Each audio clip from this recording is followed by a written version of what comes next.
It has now been 2 months since Gabriel Martinelli was replaced at halftime during Arsenal's 0-0 draw against Manchester United. Since then, the Brazilian wonderkid has played just 31 minutes, with substitute appearances against Olympiacos and West Ham last week, adding to one cameo appearance off the bench against Benfica last month. In the last 2 months, it is clear that Mikel Arteta has been reluctant to use Martinelli as much. Although the Spaniard has been full of praise for Martinelli's work on the training ground, he continues to add that patience is required. Overall, patience is a virtue that Martinelli has had to master throughout this past year. The youngster's comeback from his serious knee injury sustained last summer has been a difficult and prolonged journey. For the majority of this season, the Brazilian has been forced to watch from the sidelines as fellow youngsters Bukayo Saka, Emil Smith-Rowe, and Martin Odegaard have led the charge in the second half of the season.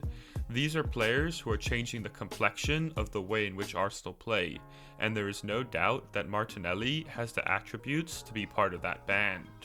A player who was dubbed the talent of the century by Jurgen Klopp just over a year ago now finds himself on the outside looking in as the Gunners try to salvage something from what has been a disappointing season. The question is now, what next for Gabriel Martinelli? And will the Brazilian finally get his chance in the final third of this season? Since Martinelli has returned to fitness, he has gone 10 games without a goal this season, and has yet to complete 90 minutes since the start of the campaign. Martinelli, who scored a number of goals in his breakthrough season last year, will be anxious to get back on the score sheet as soon as possible. The difficulty for Martinelli now, however, is that it is tough to see where those opportunities are going to come from between now and the end of the season. Up front, Pierre-Emerick Aubameyang has started scoring again, including a hat-trick against Leeds United as well as a brace against Benfica. Although the captain has struggled in the recent games against Olympiacos and West Ham, he will no doubt continue to be one of the first names on the team sheet. Moreover, Alexander Lacazette has found the net 9 times in his last 19 appearances in all competitions, and played a pivotal role in Arsenal's comeback against West Ham this past weekend. On the wings, another position in which Martinelli can operate, Willian has started to find some form, while Nicolas Pepe is showing genuine signs of hitting top gear. Bukayo Saka is Bukayo Saka, while Emil Smith-Rowe has also been brilliant in the recent months as well.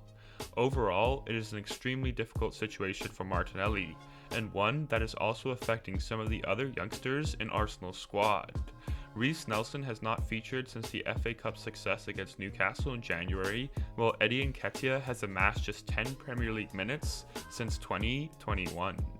This is a pressing issue that both Arteta and Edu will have to address this summer, whether that means loaning out some of Arsenal's youngsters or moving on some of the senior players in order to give minutes to the likes of Martinelli. One option for Martinelli that is being considered would be to convert the Brazilian into Arsenal's centre forward for the future. Recent reports from inside the club suggest that Arteta has been using this international break to work with the Brazilian and trying to turn him into an out-and-out striker. We mustn't forget that Martinelli arrived at Arsenal as a number 9, and although he played the majority of last season on the wing, the Brazilian is a striker at heart. In fact, perhaps Martinelli has been hinting at a potential switch to the number 9 position after posting videos on his social media of himself working on individual finishing drills with the Arsenal coaching staff.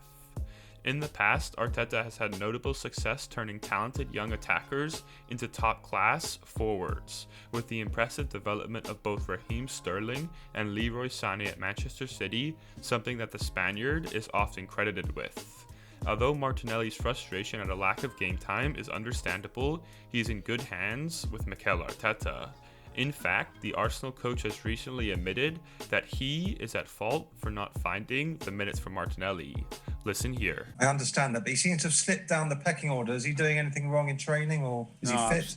No, if anything, it's my fault. He's done everything perfect. He trains incredibly well every day. His attitude, he cannot be any better. He's really disappointed that he's not playing more, obviously. I had spoken to him. But he needs to be a little bit patient. He had some minutes, he has some games as well. And it's true that the competition now for the front positions is very tough, and he needs to be patient, and he will get his chance. Just as Arteta highlighted, patience is required from Martinelli. Although his progress may have slowed down in the past 12 months, he is still very much Arsenal's talent of the century, as Jurgen Klopp would put it. This season has simply been a minor setback for the Brazilian, who, only 2 years ago, was playing in the 4th division in Brazil. When his chance arrives, I have no doubt that Martinelli will take it, whether that means it will be this season or the next. Just like the process Arsenal are embarking on, both time and patience must be given to Martinelli. Like Arteta, he very much remains part of the future in North London. Like many have said, trust the process. Whether it is Martinelli, Arsenal, or Arteta, we as fans must trust this process.